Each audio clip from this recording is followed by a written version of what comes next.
Jackie Cation, Laurie Kilmartin. Jackie Cation, Laurie Kilmartin. It's the Jackie and Laurie Show. The Jackie and Laurie Show. It's the Jackie and Laurie Show. The Jackie and Laurie Show. This is it. We're doing it again. We're back. I'm Jackie Cation. I'm Laurie Kilmartin. And we just blew all of our topics on the first podcast. We didn't talk about LaQuisha. Tell me about this. I just read a summary and I did not want to follow up on it. Well, it was supposedly... Oh, wait. See, now, Jeremy Seville is the actor, writer, and director of a movie called LaQuisha, Loqueesha. Right. Which is a play on the word loquacious, I assume? No, I don't think so. I think what I read is he plays a white guy who has a character, a black female character. On the radio. Yeah. Because white guys can't get work on the radio anymore. Well, I liked it. It was like she gets hired sight unseen, and then he struggles with the fact that she's very successful. It's as many comedies are completely improbable. It just seemed like now seemed like an odd time to release it. Any number of things are happening. As somebody on Twitter, I said, this could have been written by, Oscar Wilde and Shakespeare and Gilda Radner all come together and smushed, and it still would be shit. And then some guy was like, well, what about that one where the black guys dress as white girls? And I said, that sounds terrible too. I'm also not watching that goofus movie. Yeah. I'm done. I'm tired of men playing women. Men playing women is always painful. A white guy pretends to be a black female talk radio host and becomes a huge hit, has problems from absolutely every single direction. I like that no black female listeners would be onto this shit at all. They would just immediately accept that that's not a white guy playing. I don't know. I just, but I heard about it because I went to lunch with a friend of mine, and she knows one of the women that's in it, and she's a black woman. She was like, she must have got cast as LaQuisha. And then she saw the trailer, and she's like, what the hell happened here? Because Dwayne Perkins is in it as well. Mm-hmm. And I have this to say. We all like living indoors. Feel free to take work. So, yeah, you do need a roof over your head. Right. Yes. I'm a big fan, and it's... but it seemed terrible. But it had been implied that he was a comic. This guy, Jeremy Seville. He doesn't sound like it. I've never heard of him. I've never heard of him either. And what we do know is that he wrote, directed, and is starring in this film. It's like a Sylvester Stallone with Rocky all over again, right? Yes. It's probably that same story. It's either that or Air Bud. What on earth? It's just such a terrible, terrible idea. Whatever. I did Botox. Maybe that's why your insides hurt. No, they hurt before this. Okay. Yes. But so when I was there, I was like, what the fuck's happening with my neck? Please, you got to stop this. And she was telling me about this something called Vivace, I think. It's like radio frequency pounding on your face. And like I resisted that kind of stuff, but I'm like, maybe it'll make a difference. Right. I don't know how much I'm supposed to care about this, but it feels like a little bit, right?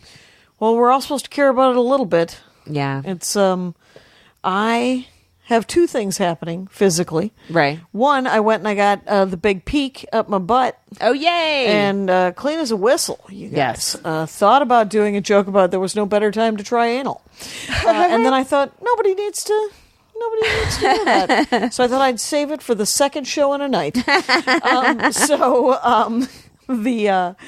And then the other thing is I'm going to sign up for another series of Rolfing. Mm-hmm. And with a different Rolfer. Yeah. And I'm hoping, here's the thing, the guy that I went to was so great body work wise. Yeah. Like he was really, really good. And so I emailed this woman and she's like, well, what's wrong? And I want to go, it's actually everything's a lot better. But I was told that there was supposed to be a greater experience. Yeah. Than just my knee hurts less. Right, which is right, great. right. Yeah. And the thing is I try to get a massage once a month anyway, right? And so that's all this will be. This will just be another set of body So you found work. another rolfer. And I found another rolfer. I'm going to go on Wednesday, and I'm going to see if she wants to do another... To rolf you. To do another series of 10 and not tell me about her dodgeball without talking. Right. That'd be great. I don't need to hear about her motorcycle maintenance. It's going to be great. Could I have appendicitis right now? If you are having these sorts of... Please tell us if we should be taking you to a local... No, I don't know. It's just weird bloating. That's all. It feels like bloating, or is there shooting pains? It's not shooting. No, that's appendicitis, right? Yeah. Yeah, I'd know. That's all I asked is would I know? Yeah, if you were dying right now, you would have some sense that it was quite painful. Okay. But as I think you also know, most people go to the ER right around 2:30, 3 in the morning, because we put it off and we put it off and we put it off, and then right around 2:30 or 3, we're like, this isn't happening. Right. Why isn't it happening? And then you go and you still don't get seen till 5 in the morning, and then they tell you that you should take Gas-X. I don't know. Should I? Maybe. Do you have any? I don't. Okay. Do you have any? I don't. All right. Well, why would you guys though be traveling with Gas-X? Well, if I know some people who have a lot of internal gurgle. Yeah. And they... That's a funny way of putting it. Well, why, thank you. Internal gurgle. Why don't we call the show Internal Gurgle? Sure. And, but I don't. But I will go. I can go to CVS before this day is done. Oh, that's fine. And pick it up. No. Tomorrow I'm doing in Dork Forest. I've been recording Dork Forests for days. Tomorrow I'm doing one with my friend Ebony, who's working on a new show that you are going to be interested in watching. What? I am interested. I am psyched that it's happening. How about that? Okay. Mrs. America. Uh-huh. It is about the ERA. Cate Blanchett plays Phyllis Schlafly. Yes. And I've read about it. And my friend Ebony is working on it. And she's read the first 3 scripts. Oh my it's God. a limited series on FX. Right. 9 episodes. Okay. And they've cast Shirley Chisholm. They've cast Gloria Steinem. Who's playing Shirley Chisholm? I don't know who anybody famous is. Okay. But they're all famous people. Wow. All I know is Cate Blanchett's going to play Phyllis Schlafly. Oh, God. Amazing. It's going to be amazing. But it's from a couple of people. Like the one person is from Mad Men. Somebody else is from Django Unchained, which I think is that Quentin Tarantino movie. Right. Mm-hmm. Sort of. I did not see it. Slave murder porn? Yes, that's exactly what I was like. Slave master murder porn, I think. Don't want to see that. Yeah, I didn't see Inglourious Bastards either, which was kill Nazi murder porn. I didn't mind killing Nazis, and there was a couple of amazing scenes that I loved. Where they killed Nazis? No, or other adjacent. There was a great scene with he's Austrian. He's an Austrian actor, a Tarantino guy. Christoph Waltz? Yes. Christoph Waltz. Yes. And Kyle And Clark for the win. what did he win exactly? He won your approbation. The most valuable thing. Don't we all want it? That's what we're all playing for in the game of Jackie and Laurie. We just want Laurie to like us. Oh my God! Is that what this is all about? This is what it's entirely about as we go into our 300th episode. You know, I'm going to therapy with my mom, right? Yeah. So we've How done is that? 2 together. Okay. And then the therapist wanted to separate us, so I went yesterday, or excuse me, I went this week, and my mom will be going this next week. Oh, wow. For her, but she's never been to therapy in her entire life. Oh, this will be great. I hope it takes. I don't think it will. Because still the invading of personal space is happening nonstop, and her, like if I'm home, but she's only had 2 sessions. Yeah, I just feel like she forgets, and then she's may. standing in front of the TV while you're trying to watch a gumball with your kid and telling you the dishes are clean. Unnecessary. Right. There might be work for everybody here, but I am looking forward to her having a sort of a. It's always cool to get old people out of the house, right? To pay someone to listen to her for an hour. Yeah, I think it'll be good for her. Yeah. It'll bleed off some of, I think, what she needs to bitch about. Right. And that'll be good. And maybe she'll deal with the grief about your dad. I don't even know. I don't know how to unpack her. Yeah, you can't. But hopefully that's this not is my job, right? You can't see your Nope. own mother correctly, right? No, no, I don't think it is your job. I think you're correct to have gotten a professional involved. I really do. Yeah.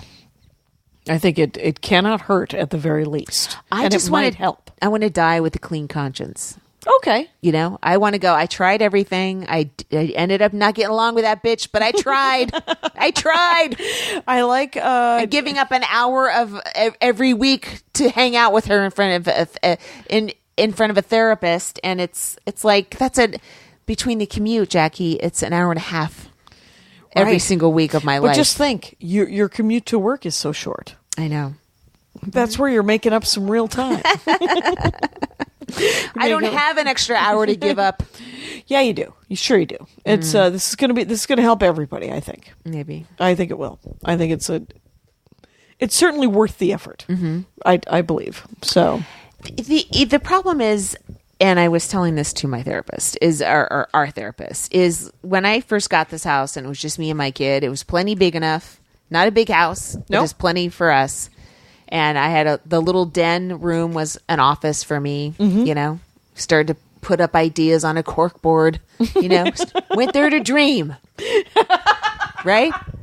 Sure. And then my mom moves in, she takes my kid's room, and then my kid takes this den without a closet. So now, I had to buy a standing wardrobe from IKEA, and everything's out. There's no way you can't put anything away. It's a very tiny room.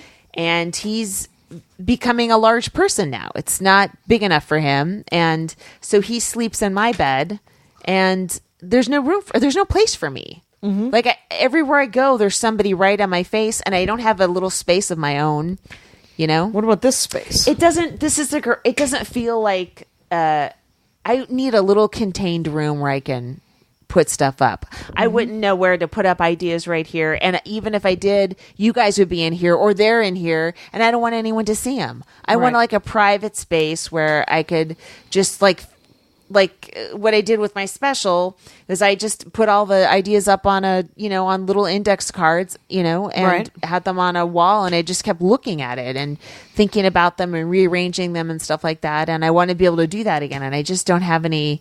There's no place for that. Right. And I'm being driven insane. And what does your therapist say? Okay. Interesting. That's what they say. But I said, okay. So, and plus, I could add, square footage to the house. Right. I would have to take out a loan. You'd be better off to remake this into a bedroom for you. Well, because it's still a garage though. And it needs to be a working garage, sometimes. When I have to put a car in here, I shove all the stuff over to the side. When have you had to put a car in here in the last 5 years? Twice. Okay. You might not have to put a car in here. But for your sanity wise, I'm just saying I'm not saying it's ideal. No, but what I was thinking was make all the bedrooms bigger. Okay. Add a bathroom to my room so I don't have to share a bathroom with these two anymore. Right. Add a closet to my kids' room. Right. And then make my mom's room bigger so she can further clutter. Okay. Sure. Her little area. And make your sister and your mom pay for it. Dragging my sister into it. I love it. No, I would have to pay. It was like I would have to take out a giant loan to do that. Right. Because your sister should also take responsibility for your parent, your remaining parent. What do you mean? Well, you are doing the bulk of the child care and the parent care and of the child care.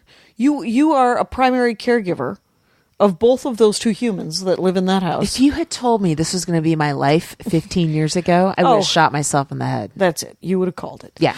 But just think of the bonuses. I can't enumerate them. But what I can say is that so I think that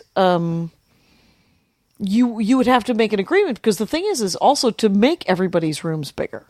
Where does everyone live while that's being done? Jackie's house. Oh, interesting. Interesting. I told them all about your kitchen floor. We have a kitchen floor. It's nice. Andy keeps putting free things in our garage where I like to put our car. And but yeah, But then there's like, now you have an extra loan you have to pay for every single month, and could I default on that if I had to? Like, I don't even know what the rules are. What are you, Rockefeller? I'm not Rockefeller. You're not Rockefeller. It's a lot. It's a lot to worry about. Becky Pettigo told me that she said, "What am I, Rockefeller?" to one of her coworkers, and the young woman said, "Who's Rockefeller?" Wow. And Becky Pettigo wanted to take a life. Yeah. So, I don't know. I'm just mulling it over. But that seems like a potential solution. Here's the other thing. It's like, she could die at any second, right? She's super old. She's in terrible health. Or she could live 10 more years. Right. So if I start all this construction, then it could be the last 3 months of her life are living under a tarp. Yeah. Right. And loud, right? Or the last 10 years of her life are, at least I can hide from her. Right. And they could also be the last 10 years of your life. I know.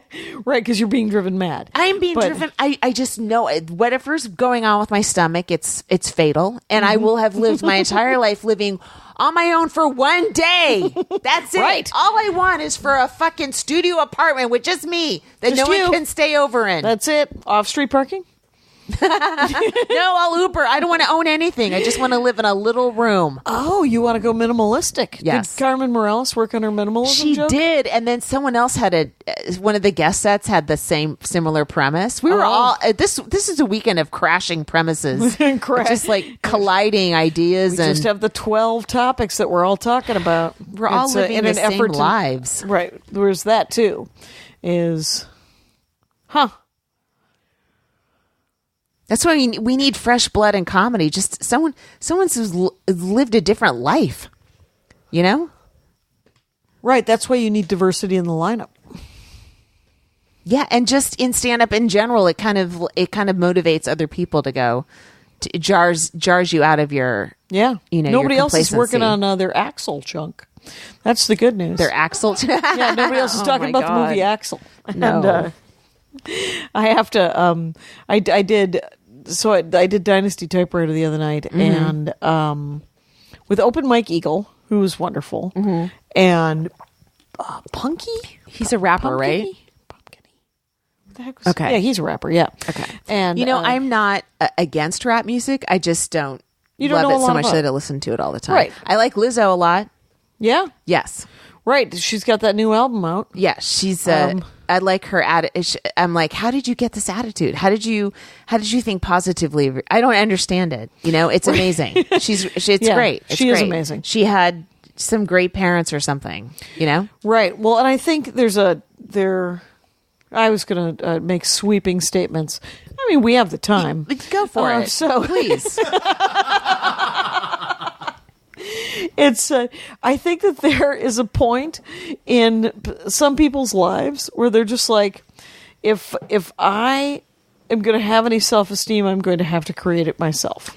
Yes. And But how do they even have that thought? women? How does anyone have that thought instead of just being I'm not good enough, I'm not this enough? How do you get that How do thought you get out of I'm not good going enough, to create I'm not- my own self-esteem because I'm not going to get it from anyone else? Well, I think it can help. For me, I think fiction helps. I think watching like television and reading novels, and sometimes the stories that I read in novels and watch on TV are stories that remind me that that the little guy has, there's a chance, right? That and so if you are reminded that you're probably not a monster, it can come to you. And then some people get really into those self-help books. Those self-help books. Yeah, I read a bunch of those. They didn't stick with me.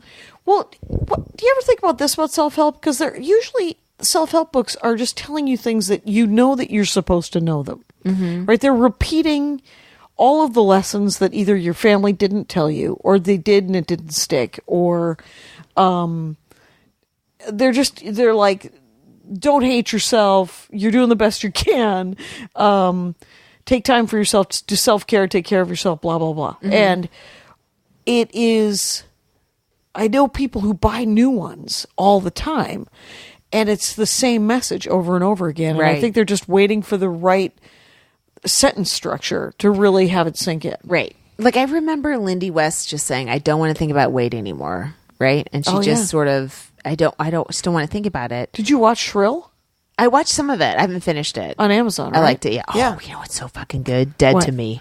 Right, didn't you binge it? I did, and I can't stop thinking about it. Is it Amazon? Yeah, I know. It's Netflix. Okay. Liz Feldman, who's part of a comedy duo. Oh, really? With Pammy Ripon, or R-I-P-O-N.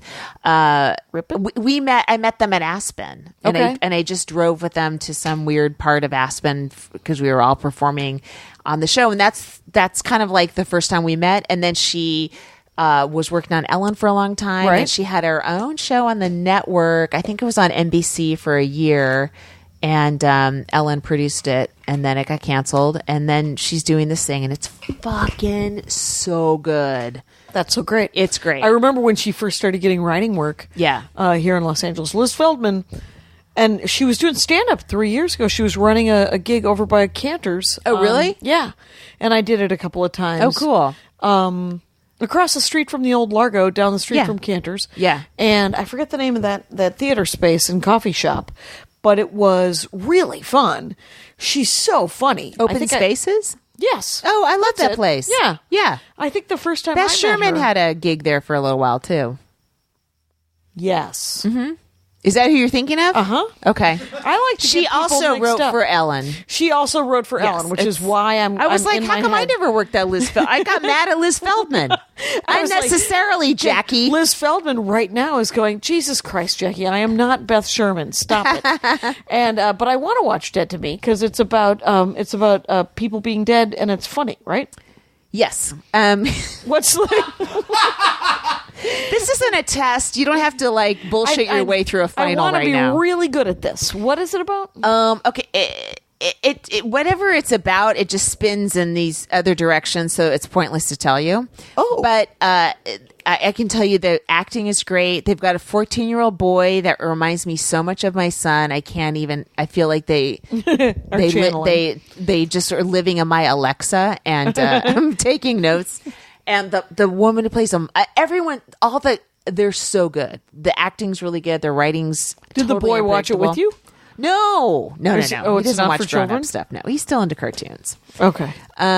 So yeah. Anyway, it's great. But isn't he into cartoons because he's an artist, not because he's 12? I don't know. I didn't ask him why he's into cartoons. I didn't expect him to. Is he watching any live action? Has he seen X? Oh yeah, he Stranger Things he loves. Yeah. Okay, yeah. So he watches live action stuff. So. But it's grown up. It's grown up comedy. It's not for kids. Yeah. Oh wow. I don't know many kids that would like it. Okay. Well, I only know one kid anyway, so I'm not a good sample.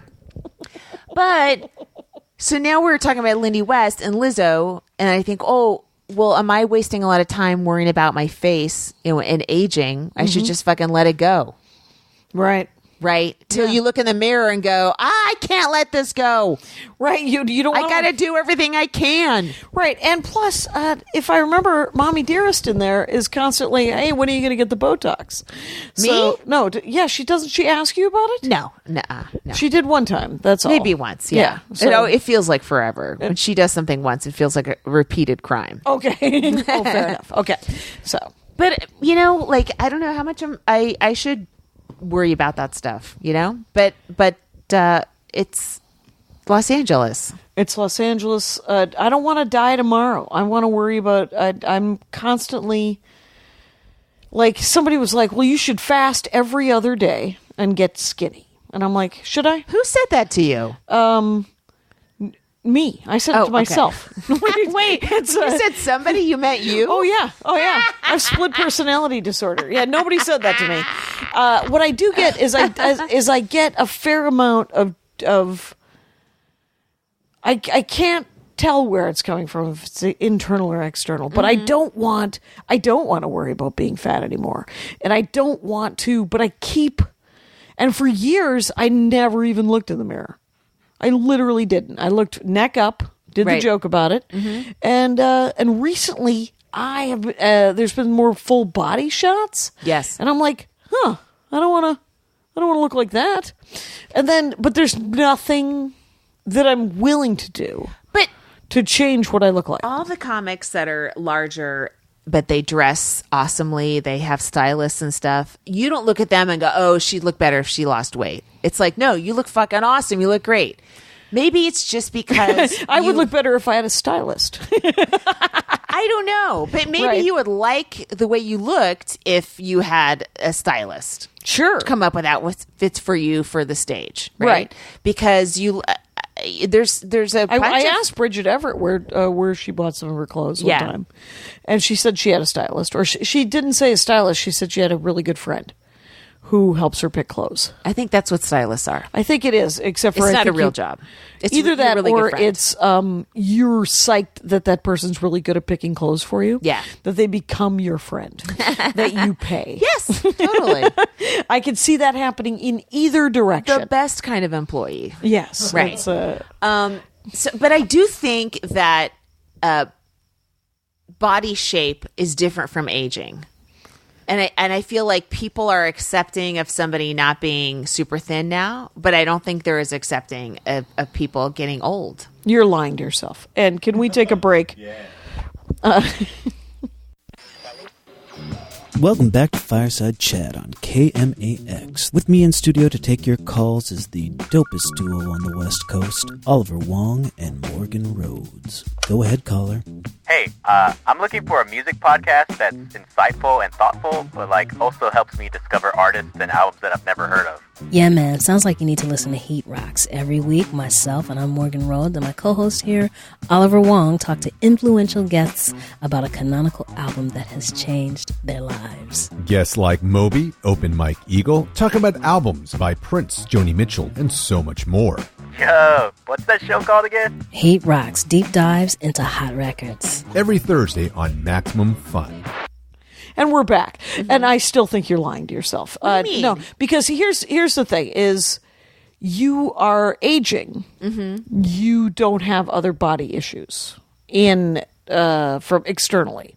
Though not that you haven't been shamed or mocked. Oh, I do. Yeah. I fascia blast every day like a complete lunatic. Right. Yes. Exactly. But yes. But the I'm acquiescing to some voices in my head. Right. Okay. But I think that it's okay to be heavy. It's okay to be fat. It's okay to be whatever you want to call that.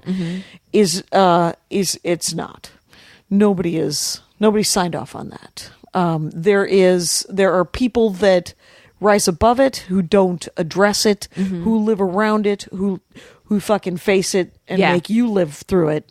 And those people are amazing. Yeah. Like Lizzo and Shrill and all those things just going, shut up. And so many female comics are doing that. You know? But it was, and male comics and, and it's not all self-deprecating, right? Oh, and, no, I don't mean it's not self-deprecating at all. But It's there's like, still fuck it, I look there's great. still plenty Nicole of Byer. I mean, it's like, it's very in your face and this is who I am and I love it and you're going to love it too. And it's, I can't imagine having that attitude about myself even at any age of my life. Like when I was 22 and everything was perfect. Yes. So I'm obsessed with that attitude. I don't know how people get it. I don't know where it comes from. I don't know how you keep it.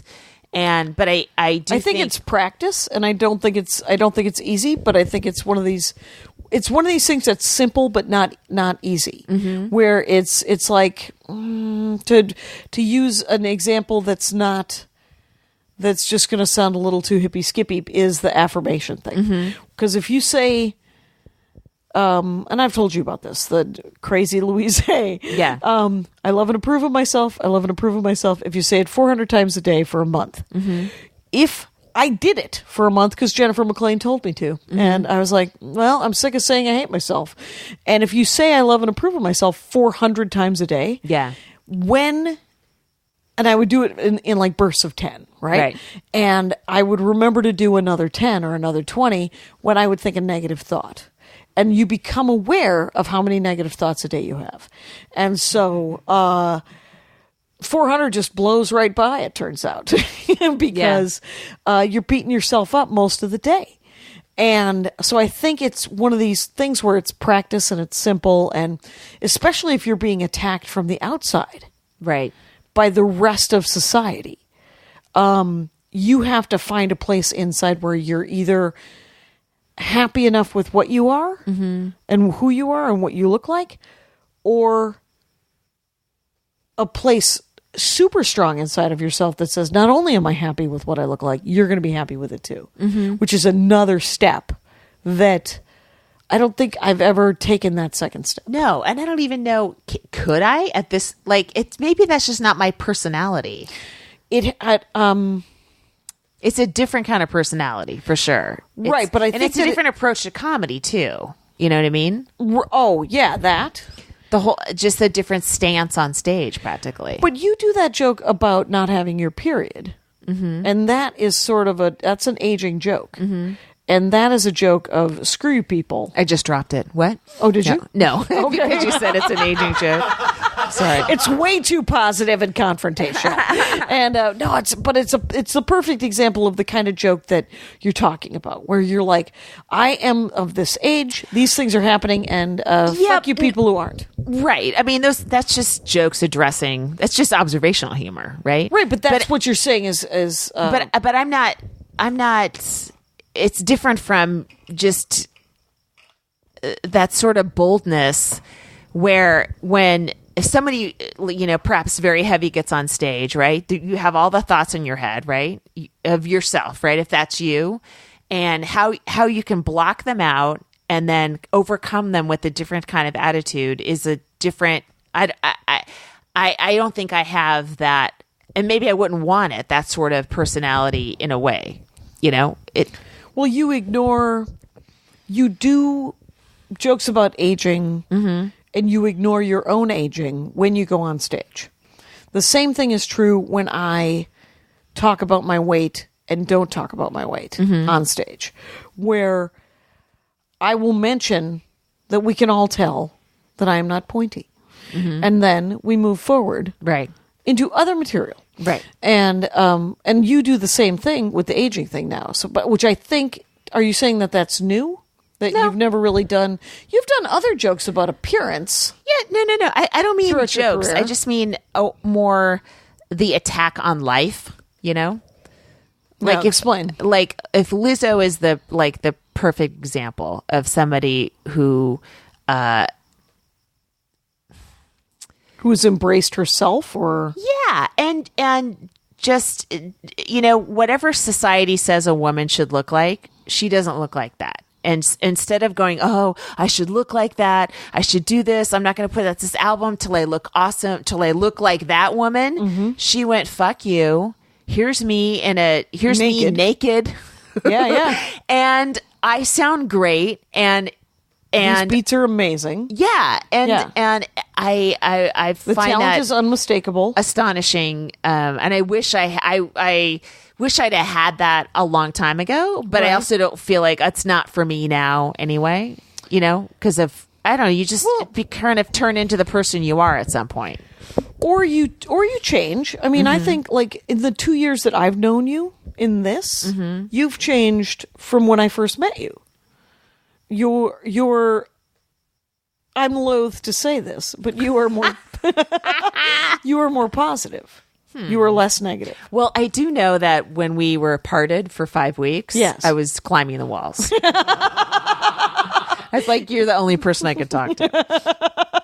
And I was angry because you were a little down last week. Oh. And I called you and I was like, I was like, well, let's save it till Monday or next time I see her on a microphone. But I'm like, she might not last. Right. I was I had a small meltdown because my phone freaked out, and I sent out sort of a cry for help to the my text my text buddies. Yeah. And nobody responded. And I was like, oh, do people believe that all of the things that I'm either telling myself and being said, because I had the deluge of people who that it makes me angry about the people that wanted you to stop working a club because they work it was just Louis. we talked. It's a lot of already. That's way too much pressure, and you do more than anyone for a female comic. So fuck that. Well, and I had gotten it from like 3 or 4 different sources, right? And then 2 people just in person, and then oh my God, a good friend of mine asked what I was going to do about the Delta union busting, and Delta Airlines, right? It's not Delta is not a cafe nearby that you go to frequently. No, and it turns out a comedy club. No, not at all. Yeah, it's an airline. Okay, it's you can't really do a lot about it. Okay, and I was like, and I snapped at him, and I felt bad, except for I was like, you've asked me what I can do about something at the exact wrong moment. I am so sorry. And it was, and I have feet of clay. I think it was you who said, "What are you, Norma Ray?" And I was like, you can't do everything. It's Delta. I mean, you could mean tweet them if you want, and we all. Hey, they were mocked roundly by the internet, so they were taken care of, just like Chase Bank was a couple weeks ago. Right, and when I did talk to Delta Airlines when they took the NRA discount off of their. They know you no longer get a discount for flights if you're a member of the NRA. That's great. And then the state of Georgia took away their tax breaks because of that. Oh, that's right. And so when I was talking to Delta, I said, I'd love to. I support you in that NRA decision, and I applaud that. And the woman I talked to said, yeah, I think it was great too. And then we booked my flight. Anyway, what a shitty government Georgia has. Yeah, Georgia take away their tax. I mean, I don't know why I'm arguing for corporations' tax breaks, but they just take it away because of that the 6-week heartbeat thing. Yeah, that's the thing. It's that's like the Jesus new one. Christ. And so I can't. You can't get on Twitter without seeing abortion tweets. Like, I can't believe we have to relitigate this. It seems like every 4 years, right? Right, which is why I think this Mrs. America thing is going to be amazing because it's essentially the creation, Phyllis Schlafly and the creation of the moral majority, and the rise of right wing. Using left-wing propaganda techniques, right? Mm-hmm. What the Vietnam and the Civil Rights Movement used, the peaceful demonstrations and the grassroots things like that. Yeah, that's what the anti-choice people are all about, and like the anti-women rights. I mean, all of these things are created with the addition of a propaganda machine. Yeah. That is amazing. It's a horrible use of both their own bullshit machine and the techniques that allowed unions and child labor laws and and voting acts to pass. My mom was like, but can you believe they kill a baby after it's born? I'm like, You're talking about me? I'm a Democrat. What do you think we do? Run around killing babies? Are you insane? It's not. It's nobody's killing babies after they're born. That's actually called murder, and it's not happening. Yes. Ben, did you see the Ben Shapiro interview on the BBC? Mm-mm. Okay, so do you know who he is? Right? Oh, he's a right wing. He's a guy named Ben Shapiro. Yes, he's like kind of an infamous. He asked Alexandria Cortez Ocasio. the other way, to debate him. And she said no, and she said it was akin to catcalling. And it's like, yeah, she's not running against you. She shouldn't have to debate you. You're just a radio guy. Yeah, you're a radio guy. And a comment and a writer. You know, I mean, fucking anyone can write for the Federalist or whatever it is. She's also not going to talk to Ben Stein and his... Yeah. So anyway, he was on the BBC and arguing or debating. He considers himself an excellent debater, right? He prides himself. He literally prides himself. Oh my God. So he's on the BBC arguing or debating with some older guy who's like a Rupert Murdoch conservative in England, but he's still to the left of Ben Shapiro, who, you know, thinks all abortion is murder and women are murderers and murder. And women should be killed because of it. Something like that.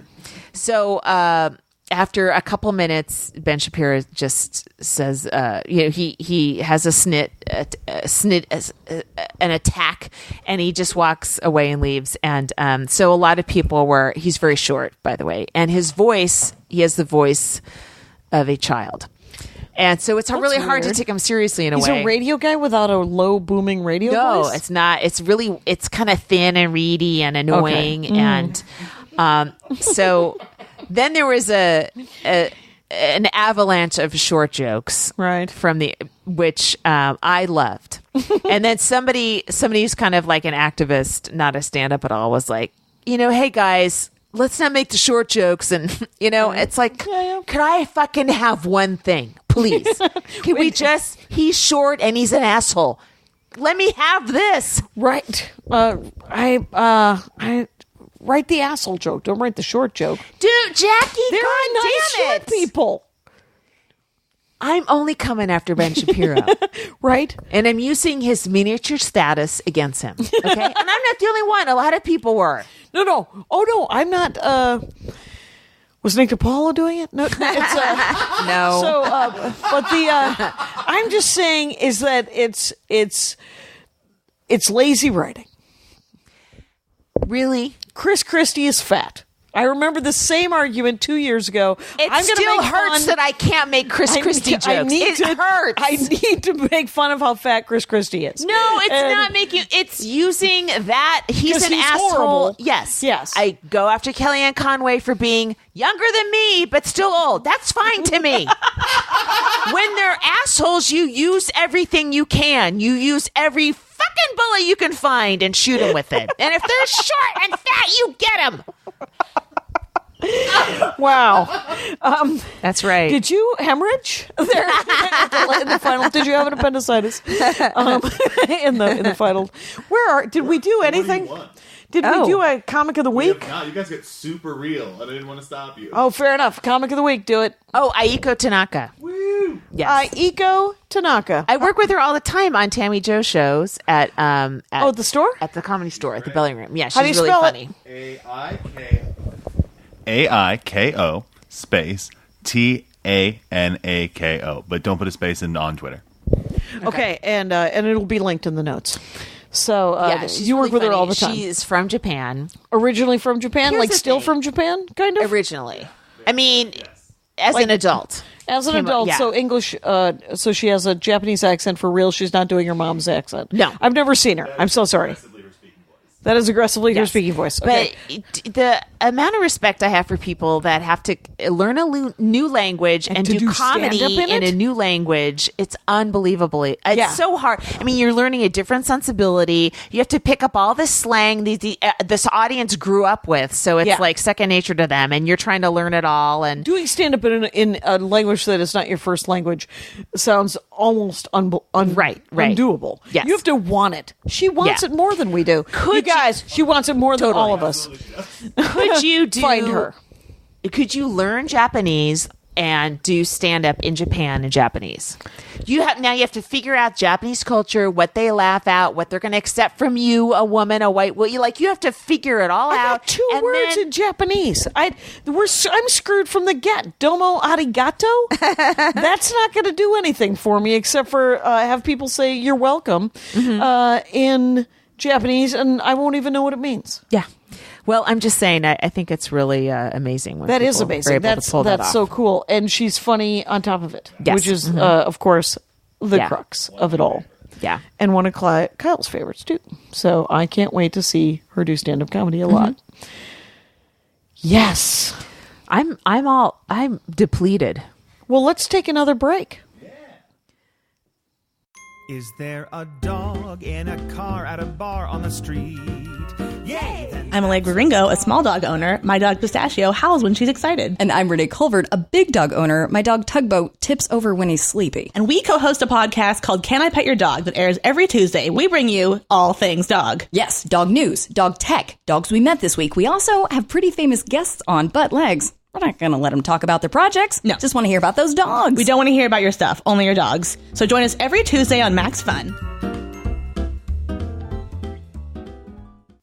Well, for us, it's a 2-second break. I'm not pleated again now. You're pleated. You've been repleated. You're repleated. It's. I am currently reading, finally, the second book in the Broken Earth trilogy. N.K. Jemisin won the Hugo. Okay. She's Kamau's cousin. And she won the Hugo. Kamau Bell? Kamau Bell's cousin. N.K. Jemisin, Naomi Jemisin. Wow. Won the greatest science fiction award 3 years in a row with each of these books in this trilogy. I listened to the first one on Audible, and it was so powerful that it kind of blew my mind, and I couldn't read the next one. So it's been probably a year and a half, 2 years. The third one's out already. She finished all three before she published the first. George R.R. Martin, Patrick Rothfuss. Anyway, stop. Gosh. Okay, but here's the thing. So I'm reading the second one. It's called the Obelisk Gate. And it is also blowing my, because it's about environmentalism. Yeah. It's about slavery. It's about classism. It's about castes. Wow. It's about tribalism and communities, and then of course it has fucking magic, and you're gonna love that. So, but it is so incredibly well written that it's also it kind of. It doesn't depress me just because when you can see someone else's writing and how great it is, you have to say to yourself, well, at least I recognize really great storytelling. Yeah. But it does make me go, whenever I think about writing a novel, this stuff is outstanding. She's on fucking fire, is what I'm saying. Fucking hard. And she's great. And then I went out to lunch yesterday with my friend who's working on Mrs. America, and I sat next to one of her other friends who writes romance novels. And she was like, I heard you were writing a romance novel, and I was explaining to her the Galaxy Quest joke idea with a romance novel, and she goes, because I said, well, it was supposed to be funny, and she goes, my romance novels are funny. And I said, are they Galaxy Quest funny, where you have a love of the genre, but you're in the genre, but you're also making fun of the genre? And she's like, oh no, that sounds very hard. And I was like, yes, that's why it didn't work. I think there are monsters in this world who never I think any good writer thinks they shouldn't write because they're not as good as other people. It can be. That's what a true person. That's a true artist. And a monsters are like, I'm good. Where's my computer? Kyle is clapping like the seal that he is. Oh my God! It got worse. No, just you threw him a fish. You were correct. I have this to say is that yes, I mean I think that self-doubt is it can be an impetus. It can freeze you. It can either freeze you or it can motivate you, right? And there are people who are not good at what they do and yet think that they are. But right. I want, and I also know, she didn't just write the Broken Earth trilogy. She didn't go, you know what I'm going to do? I'm going to write a trilogy, and it's going to be Hugo worthy. She wrote a bunch of short stories. She's written other novels. I think she's been a writer for 15, 20 years or something, right? I'm sure. And, but she, so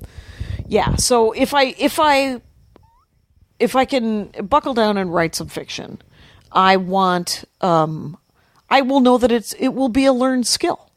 Much like stand-up comedy. Sure, of course. Much like everything. It's why I never took that second improv class. I didn't want to learn it. People who are good at it stuck it out. It's a different type of performer. It's a different type of performance, and it's a learned skill. Yeah, and I don't want to learn it. I don't. But I respect people that do. Yes. I'm reading this book of what I now know are short stories, but at the first, I don't know where I got this book. But I think her name's Jumba. She's Indian American. Okay. And so I read the first one, for what I thought was chapter 1, and then there was like a massive character change. I'm like, wait, we went to first person? What the fuck? And I'm like, oh well, I guess it's just a crazy new novel. And then I realized, these are short stories. Like I didn't. I just started reading it, and she's great. I don't even know the name of it. I just wanted a break from the daunting realism of the Irish troubles. histories. Oh my God, it got me bummed and sad. Chelsea Kane is this. She wrote a serial killer series out of in Portland. Yeah. Just all murder, and she also wrote a short-lived run on a comic book for Marvel of this character Mockingbird, and she got trolled pretty hard for it. But she is sounds familiar. Yeah, it was a fun arc. I think I don't even know if she finished it. I know I have the first 6 issues, but she's currently writing an independent comic book called Man Eaters, and it is for Image Comics. And it is about, there is a virus that when girls go through their menstrual cycle, some of them have this retro gene or this virus. They get this virus that turns them into man-eating panthers. And, oh my God! Yes, and it is outstanding because it's essentially about how society changes to save the boys. To protect the boys and the men, right. And how it's about a girl whose mom is a panther hunter, and whose dad is just a dad. I don't think he works. I don't know what he does. Sounds familiar. But it is she's doing this story relatively slowly because every 4th or 6th issue is just the first one was just it was a magazine for boys. About things boys should do, and there's the girls have different water. They have they can't take any estrogen, so like boys get estropops or something like that. The whole I might be having it backwards, but it's fantastic. The one that but it's hard to keep up with the story. Because she keeps doing these unique one-offs, the magazine for boys. Yeah. The new one that just came out was a game. It was just a pile of games that you could play if you were for children. And the game was you would either play one girl, Mallory, or another girl, Jennifer. And she had stolen some estrogen from her mom. And she was like, do you want to try it? And it's essentially a dare ad. And it is... incredibly well thought out and very funny and very dark and I recommend it. It's called Man Eaters. That sounds cool. And the art's pretty cool too. She doesn't do the art. Somebody else does the art. Oh, really? I thought if you were a comic book artist, you had to be able to draw. No. Well, I mean, the artist does. She's just the writer. So most people it's 2 people? Yeah, there's usually 4. Oh. There's an artist, there's a writer, an artist, a letterer, and an inker. And a colorist, 5. Oh my God! Yeah, so it is. Yeah, the person that draws it can't color it. That's a whole skill into itself. It's crazy. Really? Yeah, it's its own skill. Is what Kyle is. Inking is insane. Inking is insane. A job that is for a saintly person. Right. Laurie's unimpressed. Laurie is. She's interested because the boy draws. I know. I was like, could he be a master inker? He could be, but it's a very patient task. And then is it now? Here's my question for Kyle that Kyle might know. Is the cool job to just do the covers, or is it to do the insides? I would say it depends on the era. I feel like 90s it was real hip to do covers in that like image is everything kind of time. Now I feel like a lot of times it seems like people who do the covers tend to also do the book. I feel it's kind of passé to just do covers now.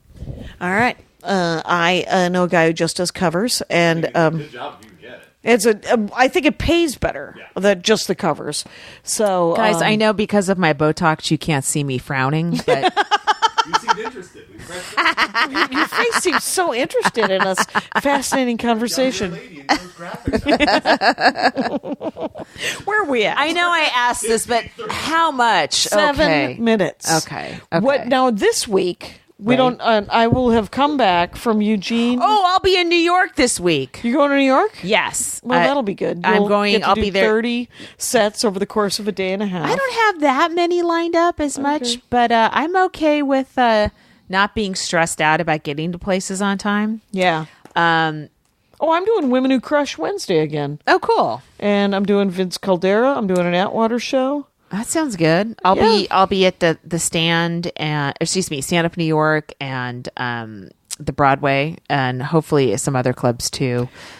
In New York. May 24, 25, 26, 27. And then the following week I'm at the Joke Joint in Houston. You're doing Thursday that Joke through Joint. Saturday. You guys come out. Come out to Houston. Let's do this. The Joke Joint. It'll be a lot of fun. Do you remember how she got that gig? Let's not even go there. The president's lover into it. Starting on Tuesday, May 21st, going forward, I'm home for 2 whole weeks. Wow. It is a good time. I'm going to do JRs in Valencia, June 1st. Huh? Oh, wait. Did that used to be at the Marie Callender's and you get paid in a pie? Yeah. It was. Good pies. It was And where is alright it pie. now? It's at some other diner. That probably also has pie. Does Jamie still book it? No, it's Randy Lewis. Oh, is this Randy? Okay. Yeah. All right, cool. Yeah. So moments of family fun. Yeah. But plenty of stand up coming up, and I'm psyched. I have essentially 3 new jokes. Mm-hmm. One is the one that's going to be, according to Nate Craig. Now I'm thinking it. Good for an opening joke for a late night set. Yeah. The second one I thought is sort of this gender thing that I'm doing that I thought would be a good submission for a late night set. Mm-hmm. And the last one has yet to get a laugh. 3 times I've tried it. But you believe in it. I do believe in it. I tried tonight. I did the thing that I do when a joke doesn't work as just a straight setup punch kind of situation. Mm-hmm. I then make it very personal. Because at least if it doesn't get a laugh, it became more interesting.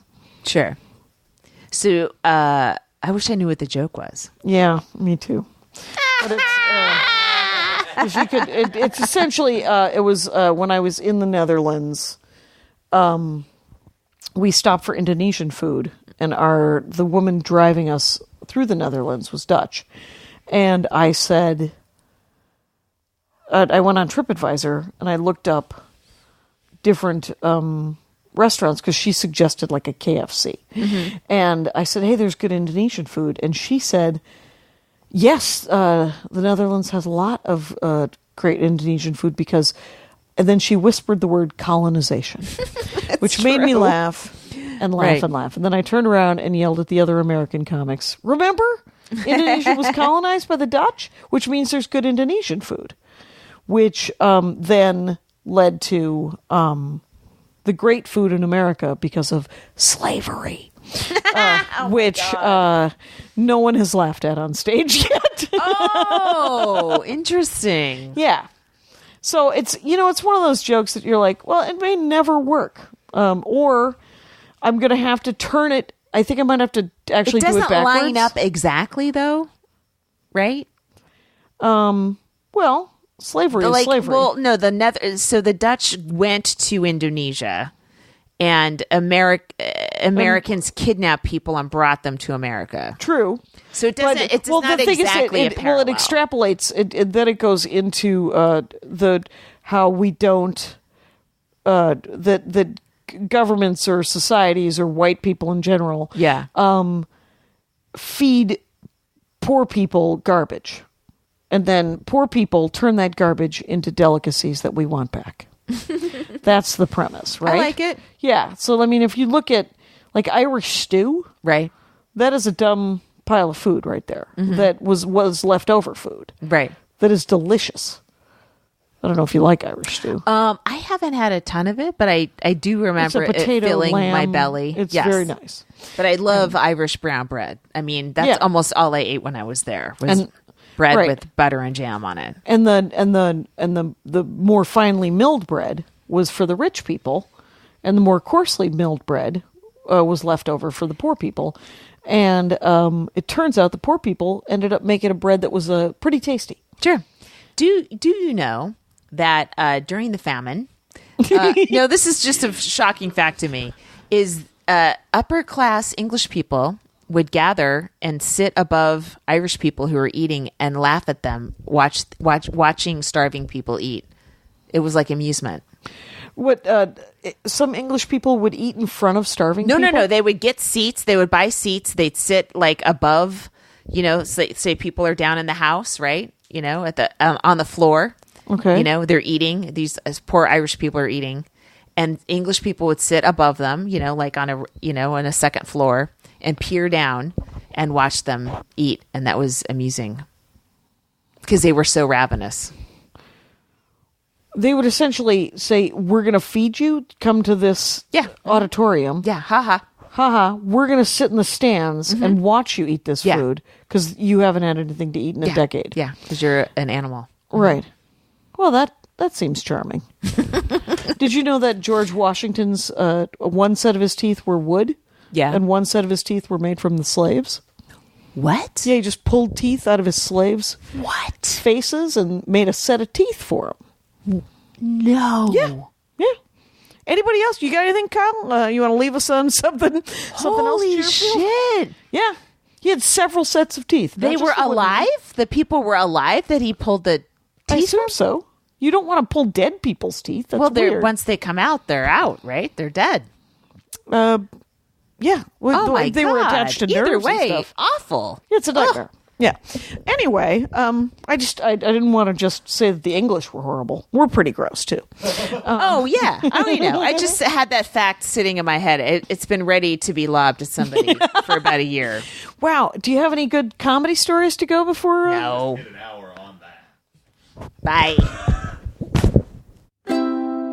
MaximumFun.org. Comedy and culture. Artist owned. Audience supported.